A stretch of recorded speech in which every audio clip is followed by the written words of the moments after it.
Let me tell you something that might sting a little. Just because he's acting like you don't matter doesn't mean you don't. People pretend. They fake being fine. They ghost. They avoid. They stay silent.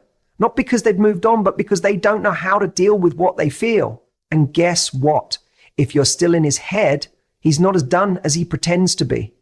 He's not ignoring you because you didn't mean anything to him. He's silent because staying quiet is easier than facing what he feels. That silence, that cold shoulder, that ghosting, it's not closure, it's avoidance. People don't always shut down because they've moved on. A lot of times they shut down because they're overwhelmed by emotions they can't process. And instead of doing the hard thing, like owning their part, having an honest conversation, or admitting they still care, they disappear. They pull back. They pretend. This is one of the most painful truths about emotional disconnection. Silence doesn't mean indifference. It's a defense. It's protection. It's someone choosing comfort over truth. It's a way to avoid being vulnerable. Think about it. How many times have you been tempted to say something, to reach out, to tell someone how you really feel, but you stopped yourself because it felt too risky? Now imagine someone who has never learned how to process emotions, who feels shame about their own vulnerability, who equates emotional honesty with weakness. That's the person who chooses silence, not because they don't feel, but because they feel too much and don't know what to do with it.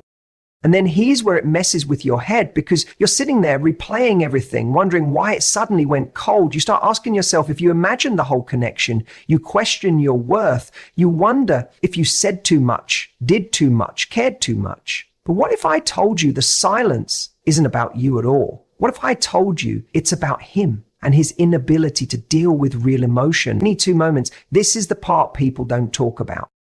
The person who seems fine, who seems distant, who looks like they've moved on, might actually be the one losing sleep at night. Because avoidance has a cost. You can suppress feelings for a while, but they don't disappear. They fester. And eventually, they show up in the most inconvenient ways. Overthinking, anxiety, sudden mood swings, unexpected anger, or guilt that won't go away. That's what's underneath the silence. That's what's underneath the fake indifference. Easy to believe that his silence means you didn't matter. That's the story your brain will tell you when it's desperate for answers. But silence doesn't equal peace. It doesn't equal closure. It doesn't equal moving on. Sometimes it's the loudest evidence that he's struggling, because when someone is truly at peace with a decision, they don't have to avoid it. They don't have to run from it. They don't have to pretend it didn't happen. But when someone's avoiding something, when they can't even say your name or talk about what went down, that's not strength, that's suppression. And here's something else. People don't forget genuine connection. They don't just erase it like a note on their phone. If you were real, if your connection had depth, then even if he's gone quiet, he remembers, he feels it.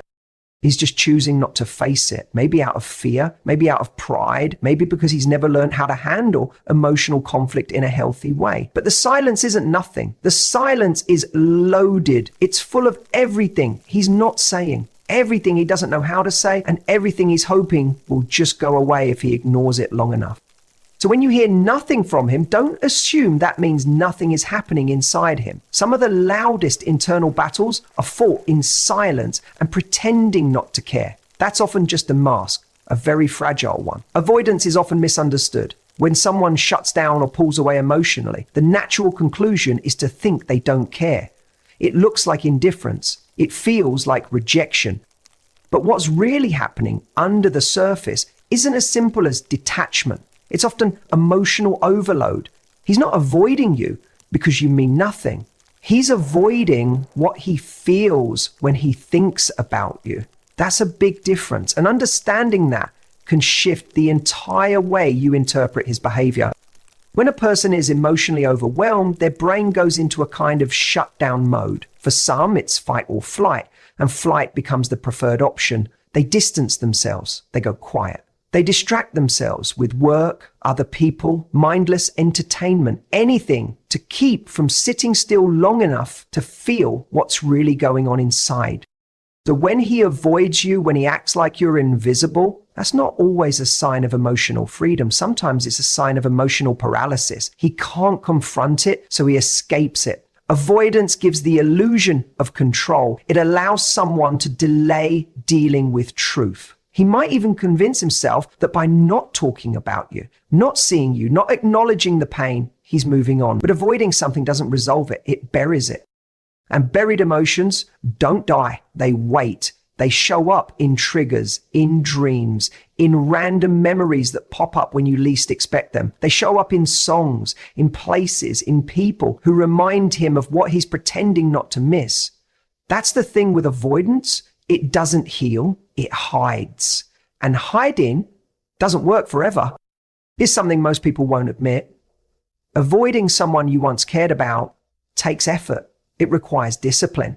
It takes constant distraction and denial. If you were truly irrelevant, he wouldn't need to avoid you at all. He'd be indifferent, not intentionally distant. There's a big difference between someone who doesn't care and someone who's trying hard not to care. One is calm, the other is conflicted. And that conflict shows up in strange ways. He might get irritable when your name comes up. He might over-explain why he's so over it. He might start dating quickly just to prove a point, not to you, but to himself. These behaviors aren't coming from peace. They're coming from discomfort. That's what emotional overload does. It makes people act out of character. The person avoiding you is actually trying to avoid a part of himself. Maybe being around you made him feel vulnerable in ways he wasn't ready for. Maybe he felt seen, exposed, understood, and that scared him. Vulnerability, especially for someone who equates it with weakness or past pain, can feel like danger. So he pulls back, not just from you, but from that version of himself that showed up in your presence. The version that felt too deeply, the version that couldn't hide. That's the part he's really running from. Real emotional connection doesn't just disappear, it imprints. And unless someone has done the hard internal work to process, learn, and heal, that imprint lingers. So when he avoids the memory of you, the mention of you, or the space where you used to be in his life, he's not erasing anything. He's delaying the emotional reckoning. That's not peace. That's pressure building up under the surface. One day it cracks. One day it catches up, not because of guilt or regret necessarily, but because the truth always demands to be felt eventually. That's the cost of avoidance. It gives you temporary relief, but guarantees long-term unrest. What he shows you is not the full story. It's a performance, a curated version of reality designed to look effortless, unbothered, and in control. People do this all the time, especially when emotions are high and pride is on the line. He may be acting like he doesn't care, like you're just another chapter he closed without hesitation. But the truth is, that's not the whole picture. It's a mask he wears. And the longer he wears it, the more convincing it becomes, not just to you, but to himself. We live in a world where showing emotion is often seen as weakness, especially for men. They're taught to be strong, to be stoic, to man up and move on. So when something impacts them deeply, like the loss of someone they actually cared about, they don't always know how to process it in a healthy way. Instead of sitting with it, talking through it, or expressing it, they shove it down. And what you get on the surface is someone who looks completely unaffected, someone who posts as if nothing happened, someone who jokes, who goes out, who dates, who thrives, or at least pretends to. But that's just the highlight reel. That's not the reality playing out in private. You don't see the late nights. You don't see the way certain songs hit differently now. You don't hear the way your name still comes up in his thoughts, even if it never comes up in his conversations. He's not showing you the parts that keep him up, the regret, the confusion, the what ifs. That's not part of the performance. And he won't post that. He won't text that. He might not even admit it to himself fully, but it's there underneath all the pretending. Because when someone meant something real to you, pretending they didn't doesn't actually erase the feelings. It just buries them. The people who seem the most over it on the outside, often the ones struggling the most internally. It's not that they're lying exactly. It's that they've convinced themselves the lie is safer than the truth. If he admits he still thinks about you, if he admits he misses the connection, if he admits that losing you stung more than he expected, he risks cracking that image he's trying so hard to maintain. And for someone who builds their identity around being in control, that crack feels like collapse. So he avoids it. He covers it up with ego, with distractions, with silence. You might even notice how defensive he gets when someone brings you up, how quick he is to change the subject, to act like you were just a phase, nothing serious. But that reaction alone tells you everything. Indifference doesn't need to prove anything. Indifference doesn't get triggered. If he were truly at peace, he wouldn't need to convince others or himself that he doesn't care. The fact that he's working so hard to look detached, that's evidence of the emotional weight he's still carrying. And this isn't about hoping he comes back or waiting for closure. It's about understanding human behavior for what it really is. Layered, messy, often contradictory. People are complex. Feelings don't just vanish because someone pretends they have. He may have chosen not to show you the impact you had on him, but that doesn't mean there wasn't one. He just doesn't want you to see it. Or maybe he doesn't want to admit it exists at all. Because once he does, the act is over. And then he has to face what's real. You're not crazy for feeling what you felt. You're not imagining the connection, the energy, or the emotional depth that existed between you and him. Just because he's acting like it didn't matter doesn't mean it wasn't real. That doubt you're feeling right now, that voice in your head saying maybe I overthought it or maybe I was too much, that's not truth speaking. That's emotional confusion caused by mixed signals and his sudden detachment. But the truth is, the connection was real. It just scared him more than it grounded him. And instead of leaning into it, he pulled away. Some people run not because they feel nothing, but because they feel too much. Vulnerability can be terrifying for someone who has never been safe expressing their emotions. If he grew up believing feelings make you weak, or if he's been through situations where opening up led to pain or betrayal, then feeling deeply again doesn't feel good. It feels dangerous. So even if he felt a strong emotional bond with you, it may have triggered something inside of him that said, this is too much, I don't know how to handle this. And instead of communicating that fear, he shut down, he backed out, he disappeared. You didn't misread the way he looked at you. You didn't misinterpret those conversations that lasted for hours or the way he lit up when he talked to you. You saw something real. And for a moment, he let himself feel it too. But when the emotions got intense, when it became clear that this wasn't just surface level attraction, he panicked. Maybe he feared being exposed. Maybe he wasn't ready for the version of himself that showed up with you, the version that couldn't hide behind sarcasm, detachment, or ego, because you saw through it. You saw him. And that kind of emotional exposure can make someone feel naked, unprotected, even threatened. What does he do? He distances himself. He convinces himself that you were just too much, or the timing was wrong, or the connection wasn't sustainable, but those are just excuses to escape the emotional weight. The irony is, the stronger the connection, the harder it can be for someone emotionally unavailable to stay. It's not your fault he didn't know how to hold it. That's not a reflection of your value. It's a reflection of his readiness or lack thereof. This is what people rarely say out loud. It's possible for someone to deeply care about you and still walk away. Not because you weren't enough, but because the relationship required a level of emotional maturity and honesty they weren't equipped to give. That's what makes this kind of situation so confusing. Because your heart felt something real, but his actions scream indifference. And when those two messages clash, it's easy to blame yourself than to believe that he was scared, that fear, avoidance, and emotional immaturity can all wear the mask of apathy. It's also important to understand that how someone leaves isn't always an accurate representation of what they felt while they were with you. People ghost, disconnect, and rewrite history to protect themselves. That doesn't mean the bond you shared was fake. It means that once real feelings got involved, his emotional capacity hit a limit. And instead of rising to meet you, he retreated into what felt safer: numbness, denial, and control. So no, you weren't crazy. You didn't overthink it. The connection was real. It was mutual. But mutual doesn't always mean permanent. And real doesn't always mean sustainable, especially when one person isn't ready to face what that kind of connection requires. Regret doesn't always look like an apology or a dramatic confession. Sometimes it hides in the silence. It lingers in the moments when he scrolls past your name on his phone but doesn't message you. It shows up in the way he checks your social media without saying a word.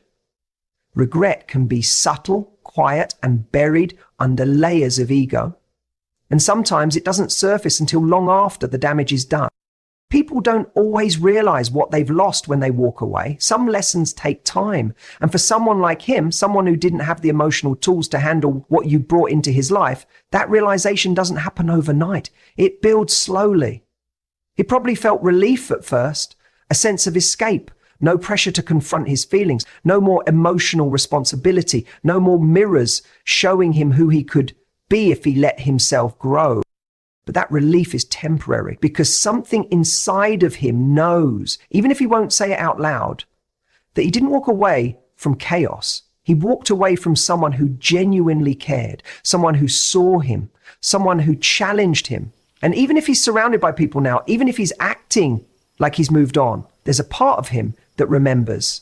And that part starts to speak louder with time.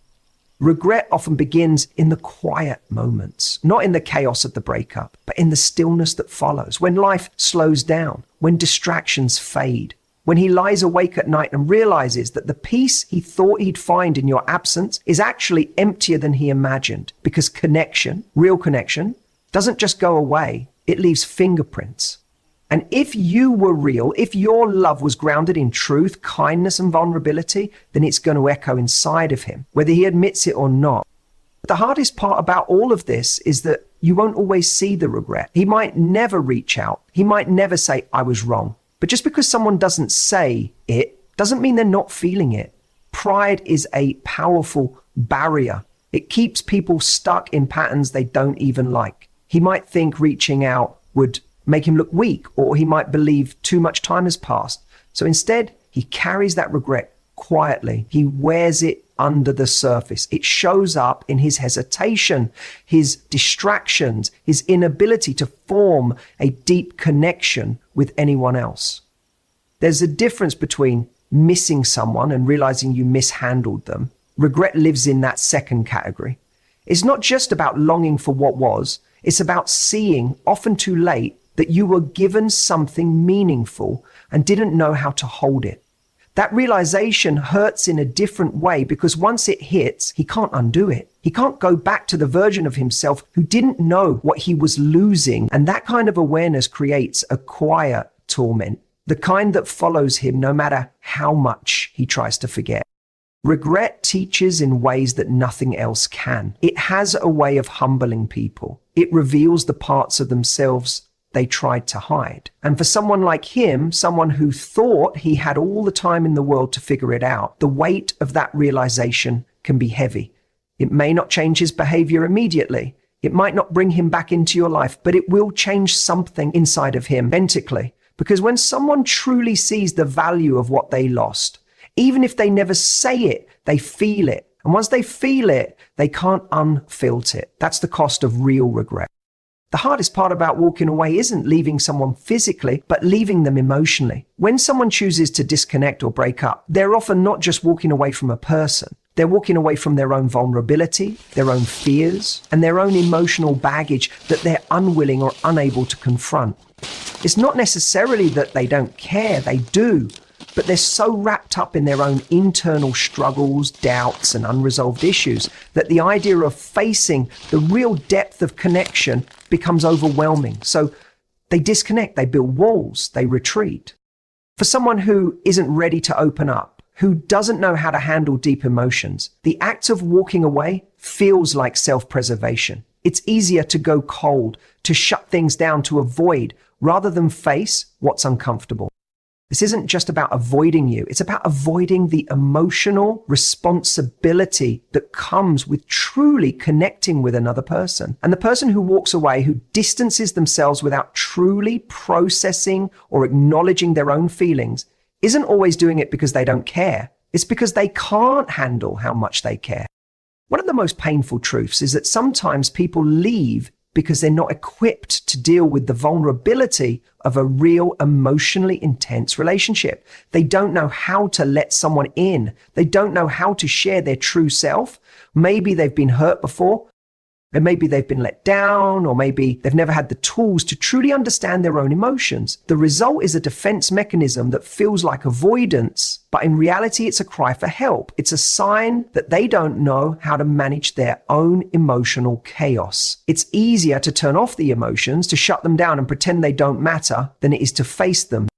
In these situations, it's not about you or what you did wrong. It's not even about whether the connection was strong enough to keep them around. It's about the internal battles they're fighting that you, as much as you may try, can't solve. People often project their internal struggles onto relationships. So when someone feels emotionally inadequate, they project that fear of inadequacy onto the relationship. They don't know how to show up as their authentic self, so they shut down, they disappear, and they hide behind this facade of indifference, believing it's the safer route. And this is where it gets even more confusing. Because when someone disconnects in this way, you're left with all the unanswered questions. You're left wondering what went wrong, what you did or didn't do, and if you missed any signs. But the truth is, the person who walked away is just as confused as you are. They might not even fully understand why they did it. The fear of being vulnerable, the fear of facing what they feel, it's all wrapped up in emotions they've never learned to manage. And instead of facing that fear, they chose the only option that seems safer, leaving. But what they don't realize is that by walking away from you, they're not just walking away from the relationship, they're walking away from the opportunity to grow emotionally, to learn to be vulnerable, and to become a better version of themselves. The person who leaves doesn't always know that they're running from the most powerful thing that could actually help them heal, emotional honesty. And because they haven't learned to face that truth, they carry the weight of unresolved emotions wherever they go. Walking away doesn't give them closure. Even though it may seem like it does, it just leaves a void, a space where they can no longer deny that they didn't have the courage to face their own feelings. And that's where the emotional turmoil begins. Because eventually, when all the distractions and walls come down, they're left with the truth of their own emotional avoidance. And it's not a comfortable place to be. As we reflect on the intricacies of emotional connection, regret, and avoidance, it's important to remember that what we see on the surface often doesn't reflect the full truth. The pain of silence, the withdrawal of someone who seems indifferent, is not always a reflection of apathy or a lack of care. More often, it is a manifestation of fear, confusion, and emotional turmoil. We must not mistake the absence of words or actions for the absence of feeling. What we experience as distance may in fact be someone's attempt to protect themselves from vulnerability they are not yet ready to face. It's crucial that we approach these situations with understanding and compassion, not just for others, but for ourselves. We all have our battles, our unresolved emotions, and our personal fears. And in relationships, these fears can sometimes drive us to act in ways that are not in alignment with our true desires or the love we genuinely feel. But let us not be defined by the silence or avoidance of others. Let us take this as an opportunity to grow, to better understand the complexities of the human heart, and to choose to love ourselves in the midst of confusion. The journey of emotional healing and growth is not linear, nor is it always immediate. But one thing is clear: when we are faced with emotional turmoil, when we feel rejected or abandoned, we must remember that it is not a reflection of our worth. Our value is not dependent on the actions of others, but on the love we have within ourselves and the strength to continue growing, no matter the circumstances. Let us learn from these experiences, but let us also forgive both ourselves and others and move forward with grace. For in the end, every connection we make teaches us something valuable about love, about vulnerability, and about the resilience of the human spirit. And with that, we continue to walk boldly in our own journeys, knowing that every experience, no matter how painful, contributes to our growth and purpose